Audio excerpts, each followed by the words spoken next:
라이브 방송을 했는데 방송이 안 됐어요. 7시 반에 예배를 드렸는데 이게 안 돼가지고 다시 시작을 하는 겁니다. 이런 경우는 비일비재합니다만 원래 보통 같으면 안 왔는데 또 해달라 그래가지고 또 시작을 합니다. 저만 예배를 2번 드리네요. 찬양할까요? 찬양 제가 좋아하는 찬양 부르겠습니다. 그냥 모든 영광 존귀 능력 받으실 주 하나님, 우주 만물이 주 아래 엎드리네. 나의 반석 나의 방패 나의 힘이 되신 주, 내가 주님 앞에 무릎 꿇고 고백하리. 오직 주만 사랑해요. 오직 주만 사랑해요. 나의 힘이 되신 여호와여, 내가 주를 사랑해요. 모든 영광 존귀 능력 받으실 주 하나님, 우주 만물이 주 아래 엎드리네.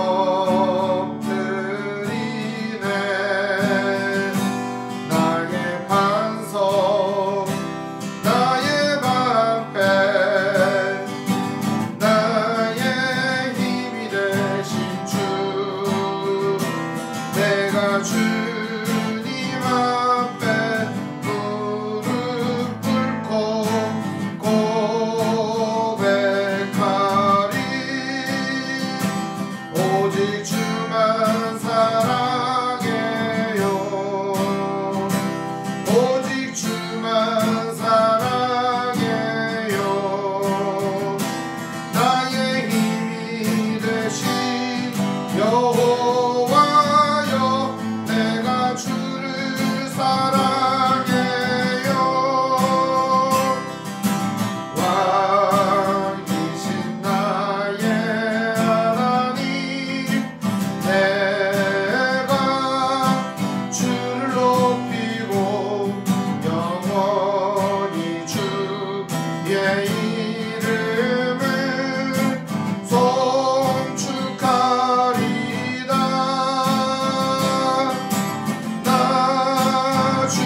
말씀은 마태복음 1장 22절에서 25절의 말씀을 보겠습니다.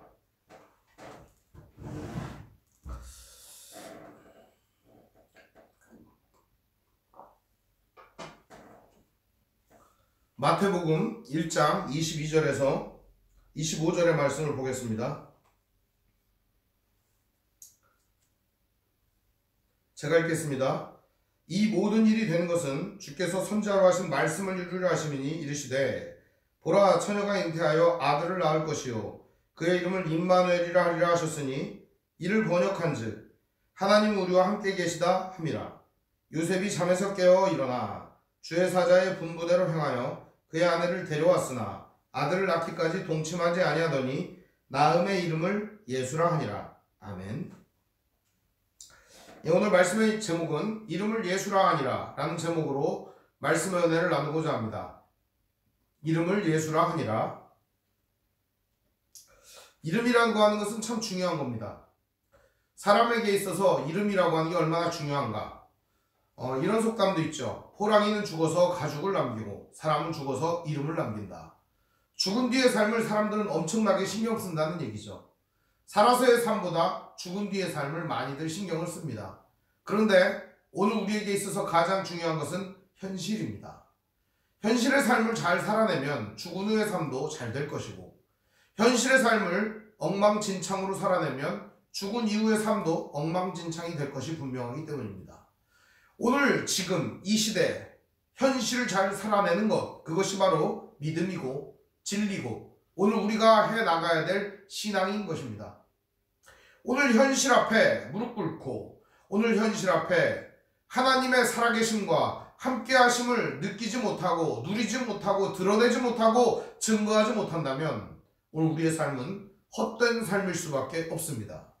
오늘 말씀을 통하여 세 가지를 살펴보려고 합니다. 첫 번째는 하나님께서 예수님을 이 땅에 보내주신 것은 즉흥적으로 결단한 게 아니라 오래전부터 계획하고 준비하셔서 예언자들의 예언을 통하여 이 땅에 보내주신 사실이라는 부분. 두 번째는 그 예수님 오셔서 무엇을 하셨는가 하는 거예요. 하나님이 우리와 함께 계시다. 하나님은 이 세상을 창조하셨을 뿐만 아니라 지금도 여전히 우리와 함께 하신다. 사랑하신다. 이거를 예수님을 통해 보여주신 것입니다. 세 번째는 이 하나님의 예언의 말씀이 성취되고 이 땅 가운데 이루어지기 위해서는 거룩한 믿음의 순종이 필요하다는 것입니다. 주의 분부대로 순종했던 요셉과 마리아를 통하여 예수님은 이 땅에 오셨고 그 순종은 매우 복된 순종이라는 사실입니다. 이 말씀을 함께 오늘 시간 나누고자 합니다. 첫 번째로 살펴볼 것은 바로 예수님이 이 땅에 오신 이유가 뭐냐 이거예요. 예수님 어떻게 왔느냐 하는 거예요.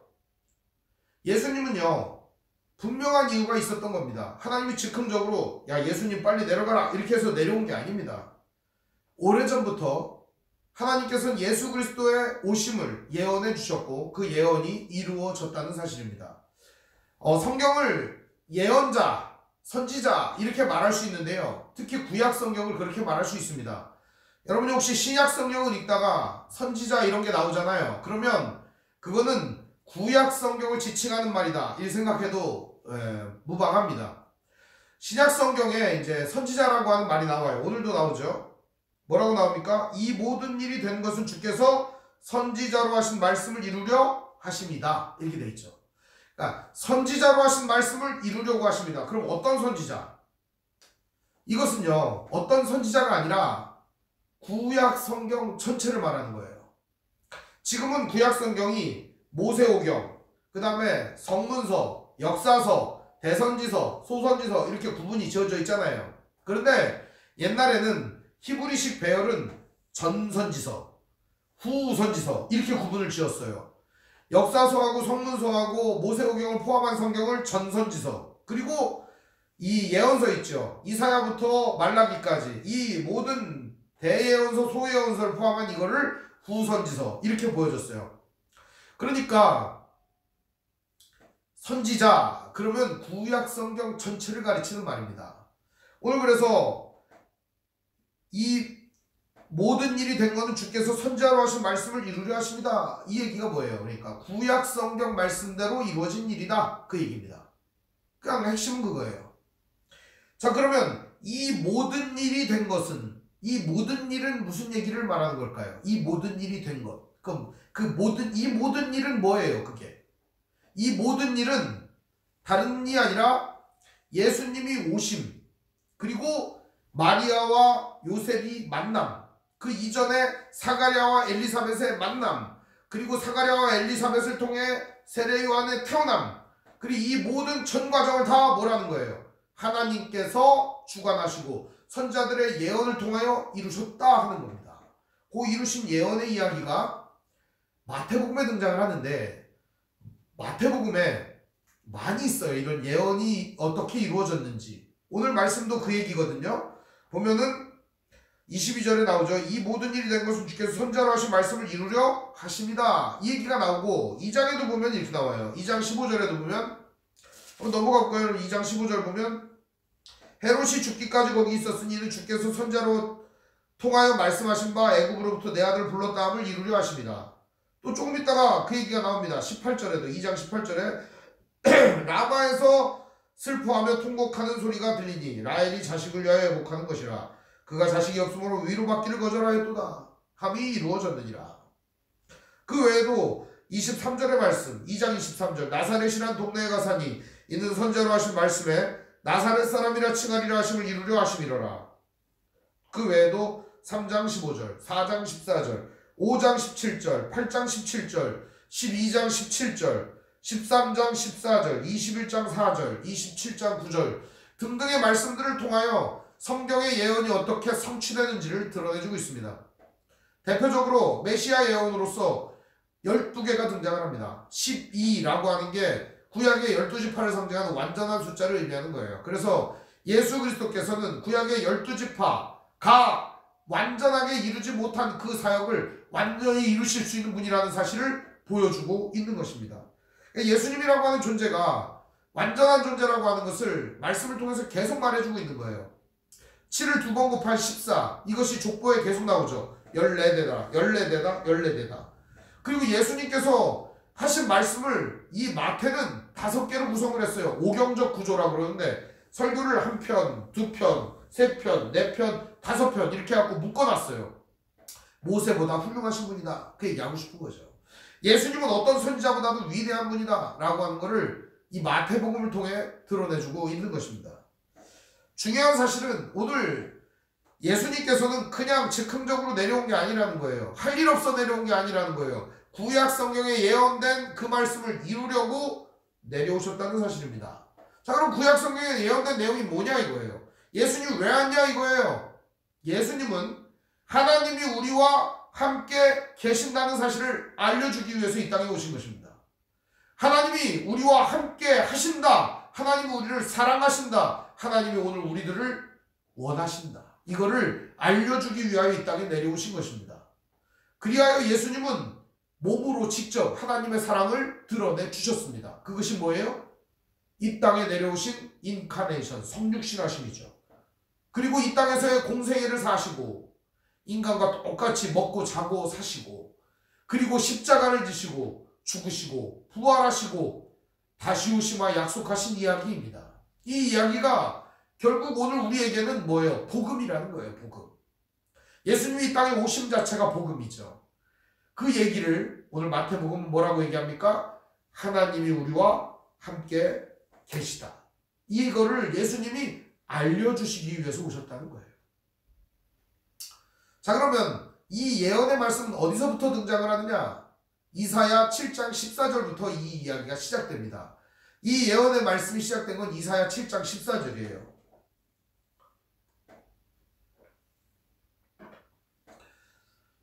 이사야 7장 14절을 보면 그런 얘기가 나옵니다. 보라, 처녀가 잉태하여 아들을 낳을 것이요 그 이름을 임마누엘이라 하리라. 근데 그때 당시가 무슨 상황인지 이걸 좀 이해하면 좋지 않겠어요? 그죠? 그때 당시 상황이 이런 상황입니다. 남쪽 유다 왕국에는 아하스라고 하는 임금이 있었어요. 남쪽 유다 왕국엔. 그리고 북쪽 왕국에는 베가라고 하는 왕이 있었어요. 그러면 남쪽 왕국에는 아하스, 북쪽은 배가 이렇게 두 왕이 대치하고 있는 상황이었어요. 남북으로 갈라져 가지고 우리나라처럼 남왕국 북왕국이 이렇게 갈라져 있었어요. 근데 북쪽 왕국에 있는 베가라고 하는 왕이 르말리아의 아들 르신이라고 하는 자하고 짝짝꿍이 됩니다. 여기 이제 아람이라고 하는 나라인데 둘이 연합을 한 겁니다. 연합을 해가지고 어떻게 하냐? 남쪽에 내려가서 이 아하스의 유다를 먹으려고 작당 모의를 하고 있었다는 거예요. 그러면 이 아하스는 어떤 마음이 들까요? 조급한 마음이 드는 겁니다. 쫄리는 거예요. 야, 큰일 났다. 저놈들이 쳐들어가고 우리나라 먹어버리면 어떡하지? 이제 지금까지 쌓아놓은 거 다 망하게 됐구나. 아하스는요, 보기 드문 띠리띠리 머지리 멍청이였습니다. 이 아하스는 하나님의 예언의 말씀도 무시하고 우상 숭배를 하면서 하나님께서 친히 이사야를 통해 보내줘도 필요 없다고 얘기하는 모지리 중에 상모지리였어요. 얼마나 모질한 놈이냐. 그래서 하나님께서는 징조를 구하라고 얘기합니다. 이사야 선지자를 보내가지고 징조를 구해라. 그러면 하나님이 친히 징조를 보여줄 건데 애가 태어날 거다. 그 아기가 태어날 쯤에 하나님의 구원이 임할 거다. 이 가르쳐주는 거예요. 그런데 아하스는 그 예언의 말씀을 무시합니다. 아, 징조가 뭐 필요해. 나 징조 구하지 않겠어. 라고 말하며 어떡하냐? 이쪽에 아수르라고 하는 대단한 나라가 있어요. 그 아수르라고 하는 대단한 나라를 찾아갑니다. 디글랏 빌레셀이라고 하는 악에 축이면서 그가 무도하고 아주 그냥 사악한 놈이 있어요. 그 놈을 찾아갑니다. 그래가지고 우리나라가 위기에 처했으니까 이 금덩어리, 은덩어리, 돈, 이 모든 걸 다 받으시고 이 두 놈을 처치해 주십시오. 이 얘기를 하는 거죠. 이 베가와 르신, 즉 아람과 북이스라엘을 때려 주십시오 라고 가서 비는 거예요. 이런 모질이가 어디 있습니까? 자기 민족을 치라고 얘기를 하는 거고, 그리고 위기가 닥쳤을 때 하나님이 징조를 구하라고 했는데 아수르에게 가서 비리고 자빠졌어요. 한심한 인간이죠. 근데 그때 이 아수르 왕 디글랏 빌레셀은 무슨 생각을 하고 있었는가가 참 중요하잖아요. 이 디글랏 빌레셀은 안 그래도 이 세력이 커지는 걸 우려를 했어요. 그래서 여기를 부셔뜨리고 그 다음에 이 남쪽 유다도 부셔뜨려서 여기를 통째로 먹을 생각을 하고 있었거든요. 누가? 이 아수르 왕이. 그런데 북쪽에 있는 이 베가와 르신 왕이 남쪽에 있는 아하스하고 대결 구도로 있는데 아하스가 가가지고 비는 거예요. 그러니까 디글랏 빌레셀은 어떤 생각이 돼요? 아수르 왕은 오케이, 내가 가서 이 두 놈 싹쓸이 해줄게. 그럼 너 편하겠지. 실은 여기를 치고 편하게 와서 여기를 칠 생각을 한 거죠. 실제로 이 두 나라는 완전히 멸망하게 됩니다. BC 735년에 멸망을 해요. 그러니까 북쪽 왕국이 완전히 멸망을 한 게 722년인데 그 722년 그러니까 10년 전에 그러니까 망하는 거죠. 그러니까 10년 전에. 그 딱 이 북쪽에 있는 베가 왕이 죽고 나서 10년 있다가 이 북이스라엘 완전히 멸망을 하는 거죠. 만약에 아하스가 이사야의 말대로 하나님의 징조를 구했다면 어땠을까요? 하나님의 구원을 맛보았을 겁니다. 안 그래도 아수르는 이 나라를 때릴 거예요. 그런데 그거를 갖다가 전혀 생각하지 못하고 어떤 마음을 갖느냐? 이런 생각을 했다는 거예요. 아, 내가 가서 빌었으니까 아수르가 때린 거다. 실은 하나님께서는 이 모든 것들을 다 염두에 두고 징조를 구하라고 했던 것이죠. 근데 여기 보면 보라, 처녀가 잉태하여 아들을 낳을 것이다. 그 이름을 임마누엘이라 이런 예언이 그때 당시에도 주어졌어요. 이 예수님 때 주어진 게 아니에요. 이사야 당시에 그 예언이 주어진 거거든요. 7장 14절에 이사야 7장 14절에. 그럼 이때가 대략 한 BC 736년 5년 어간이거든요. 그 무렵에 주신 예언이거든요. 그러면은 그 예언의 말씀이 무슨 내용이에요? 그러니까 이 처녀가 잉태하여 아들을 낳는다는 게 가능한 일입니까? 불가능한 일이잖아요. 그죠? 그때 당시에 이 처녀라고 하는 말은 알마라는 말이에요. 알마. 그러니까 이거는 젊은 여자 내지는 젊은 처자 혹은 젊은 세대 혹은 결혼하지 않은 처녀 다 포함하는 겁니다. 그 알마라고 하는 말은. 그러니까 어떤 여자가 아기를 낳을 건데 그 아기가 나는 시점에 하나님의 구원이 임할 거다. 그 예언이 바로 이사야가 구하는 징조였던 거예요. 구하라고 한 징조. 그랬더니 아하스가 뭐라고 한 줄 압니까? 나는 징조 안 구할 거야. 나는 아수르에 가서 얘기할 거야. 이게 모질이 아닙니까? 이런 게 얼마나 띨띨합니까? 그래. 하나님께서 가라고 했는데 안 가요. 징조를 구하라고 하는데 안 구해요. 하나님 말씀을 안 믿는 거죠. 하나님이 우리와 함께 계시다 함을 안 믿는 거죠. 하나님은 이 아기를 통하여 하나님의 함께 계시다 함을 드러내 줍니다. 그 아기가 누구냐? 이제 뭐 이건 논란의 여지가 있긴 합니다. 그러나 그 아기가 누구냐? 바로 이사야 아들이에요. 마헬살랄 하스바스. 뭐 주문 같은 얘기죠, 그죠? 네. 근데 이 마헬살랄 하스바스라고 하는 이 아기가 태어나면서 이스라엘의 구원이 임합니다.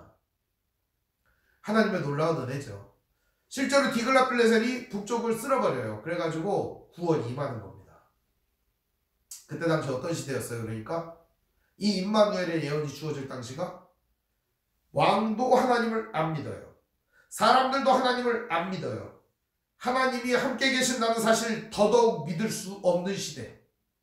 아무도 하나님의 권능을 의지하지 않는 그런 시대. 그때 이사야를 통하여 임마누엘의 예언이 주어졌다는 겁니다. 예수님 때는 어떨까요? 이스라엘은 로마의 식민지였습니다. 그리고 로마의 지배를 받고 있었어요. 희망이라고는 보이지 않는 시대였습니다. 절망적인 시대였습니다. 에돔 사람이 왕이 되어 있고 이스라엘은 풍전등화 같은 위기에 있었습니다. 이 시기에 사람들은 하나님을 찾지 않았습니다. 하나님의 함께 하심도 느끼지 못하던 그 시대였습니다. 오랜 역사를 되짚어보면 인간은 점점 사악해지고 하나님의 함께 하신다는 사실을 까맣게 잊어버리고 있는 그 시점에 하나님께서는 예수님을 이 땅에 보내주신 것입니다. 그래서 임마누엘, 즉 하나님이 우리와 함께 계신다. 이 사실을 알려주신 것입니다. 오늘 말씀 보면은 그 얘기가 자세히 나옵니다. 뭐라고 나옵니까? 오늘 말씀 1장 23절을 보면 보라 처녀가 잉태하여 아들을 낳을 것이요 그의 이름을 임마누엘이라 하리라 하셨으니 이를 번역한즉 하나님이 우리와 함께 계시다 함이라 이렇게 돼 있어요. 그죠? 예수님이 태어나시는데 그 예수님은 하나님이 우리와 함께 계심을 알려주시고 깨닫게 하시고 완전하게 그 모든 것들을 이해할 수 있도록 해주시는 분이라는 거예요. 그러니까 예수님 오심 자체가 하나님이 우리와 함께 계신다는 사실을 보여주는 거예요. 그러니까 하나님이 함께 하신다라고 하는 그 예수님이 오셨음에도 불구하고 사람들은 그 예수님을 어떻게 했어요? 배척했어요. 외면했어요. 부인했어요. 십자가에 매달았어요. 죽여버렸어요. 메시아를 죽인 거죠. 하나님 함께 하심 필요 없다고 얘기하는 거죠. 하나님과 함께 하심은 오늘 우리에게 의미 없다는 얘기죠. 그때 예수님 오신 거예요. 그러면서 하나님이 진짜 함께 하심을 몸으로 보여주신 것이죠. 이 땅에 내려오셨고 사람들과 같이 되셨고 사람들의 모양으로 사셨고 죽기까지 복종하셨고 그리고 십자가에 죽으시고 부활하시고 승천하셔서 다시 오심할 약속 주십니다.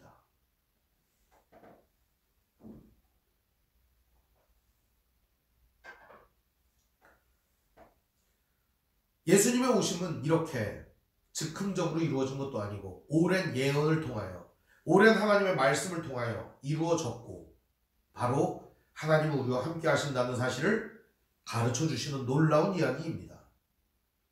그런데 이 예언이 이루어지려면 어떻게 해야 될까요? 가장 필요한 것이 있습니다. 그것은 바로 순종입니다. 24절 말씀 볼까요? 요셉이 잠에서 깨어 일어나 주의 사자의 분부대로 행하여 그의 아내를 데려왔다. 이렇게 이야기합니다. 요셉이 잠에서 깨어 일어나서 주의 사자의 분부대로 행하였다. 만일 요셉이 주님의 사자의 분부대로 순종하지 않았다면 어떤 일이 일어났을까요? 예수님 안 태어납니다. 예수님 안 태어나요. 마리아가 주의 사자의 말씀대로 순종하지 않았다면 어떤 일이 일어날까요? 예수님 못 태어납니다. 예를 들어서 여러분, 처녀에게 애가 생겼다고 한번 생각을 해보세요. 애가 생겼어요. 남자들도 한번 생각을 해보세요. 자기하고 약혼한 결혼할 사람이 애가 생겼어요. 어떤가? 아무도 이런 상황에서 장담할 수 없는 상황이에요. 요즘 여자들 같으면 그랬겠죠. 아, 이게 애가 왜 생긴 거야? 천사가 내려와서 얘기합니다. 너의 임신한 것은 성령으로 된 것이니 하나님께서 예수를 보내주시려고 하는 거다. 아, 필요 없으니까 데리고 가요. 에? 아니, 난 예수 필요 없고 그냥 이런 거 제가 오해받기 싫으니까 그냥 데리고 가세요. 이렇게 하지 않았을까요? 아, 요즘 한번 생각을 해보세요. 처녀에게 애가 생겼어요. 아니, 처녀가 아니더라도 그 애기가 생겼어요. 그러면은 누가 그걸 얼싸구나 좋다고 하고 예언의 말씀이 이루어졌다 좋아하겠어요?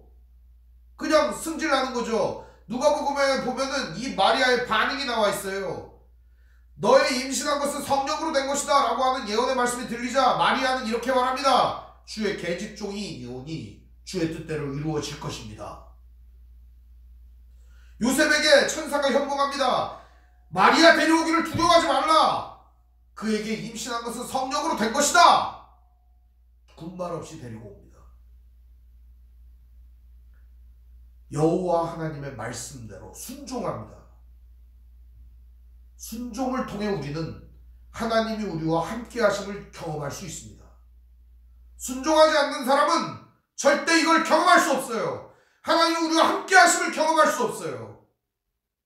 오늘 우리의 삶에 하나님이 함께 하신다라고 하는 증거가 왜 없는 줄 아세요? 순종하지 않기 때문입니다. 하나님 말씀이 우리의 삶에서 왜 능력이 없어진 줄 압니까? 순종하지 않기 때문입니다. 순종하는 자에게 능력이 나타나는 줄 믿으시길 바랍니다. 하나님의 말씀에 순종할 때 우리는 하나님의 함께 하심을 느낄 수 있고 누릴 수 있습니다. 그러나 하나님의 말씀이 들리는데도 불구하고 그 말씀을 순종하지 않을 때 우리는 하나님이 함께 하심을 경험할 수 없습니다. 성도들에게 간혹 가다가 신앙 상담을 할 때가 있습니다. 내가 하나님 말씀대로 하고 싶은데 잘 안 됩니다. 이해가 됩니다. 저도 그러니까. 하나님의 뜻대로 이걸 해보려고 했는데 잘 안 됩니다. 하나님 말씀대로 하기가 너무 힘이 듭니다. 다 이해가 됩니다. 저도 그러니까요. 어느 날은 고민을 해봤어요. 하나님 말씀대로 왜 힘든가? 그거 순종하면 그 쉬운데 나는 왜 하나님 말씀대로 안 하는가 생각해봤어요. 마음 깊은 곳에서 이런 음성이 들려왔어요. 그건 네가 싫으니까 그런 거야 라고 말해요. 그건 네가 하기 싫어서 그런 거야 라고 말입니다. 펑펑 울었어요. 제 마음에 그런 소리가 들렸어요. 그건 네가 싫어서 그러는 거야. 하나님 말씀대로 하고 싶은데 안 되는 게 아니라 쟨 거예요. 말씀대로 하는 거, 내 마음대로 하는 거, 이게 더 좋아 보였던 거예요. 그래서 이걸 선택한 거예요. 하나님 뜻대로 사는 거, 내 마음대로 사는 거, 이걸 선택한 거예요. 우리가 말로 포장한 거죠. 하나님 뜻대로 살기가 힘들어요 라고 말이죠. 하나님 뜻대로 하려고 하는데 잘 안 돼요 라고 말이죠. 포장한 거예요. 실은 내가 싫기 때문에, 하나님 뜻대로 순종하는 게 싫기 때문에 다른 길을 선택했다는 거예요. 여러분, 여기에서 뭐 하나 걸렸다고 한번 생각을 해보세요. 요셉이 마리아를 죽였거나 마리아가 임신한 사실을 알고 불평하여 뭐 사약을 먹고 애를 낙태를 했다거나, 아니면은 데리고 왔는데 서로 동침을 해가지고 그 아이가 하나님의 애인지 지들의 애인지 몰랐다면 어땠을까요? 25절은 그런 문제를 이렇게 말하고 있습니다. 아들을 낳기까지 동침하지 아니하더니 낳음의 이름을 예수라 하니라. 오늘 우리는 예언의 말씀을 설교를 통해 듣습니다. 오늘 우리는 예언의 말씀을 성경을 통해 보게 됩니다. 하나님 뜻이 이러하다라고 말이죠. 오늘 우리들은 그 말씀을 통해 이 사실을 깨닫게 됩니다. 하나님이 우리와 함께 계신다. 하나님은 오늘 우리를 사랑하신다. 하나님은 오늘 우리에게 은혜 주신다. 예수 그리스도의 오심을 통하여 우리는 이 모든 걸 알게 된 거예요. 그런데요, 이 모든 것을 깨닫고 이 모든 것을 기쁨으로 누리는 사람은 그 말씀에 순종하는 사람뿐입니다. 이 말씀을 기쁨으로 받고 이 말씀을 감사함으로 받고 이 말씀대로 살아내는 사람에게만 주어지는 것이 하나님이 함께 하시는 기쁨이에요. 하나님이 함께 하심으로 누릴 수 있는 영광스러움이에요.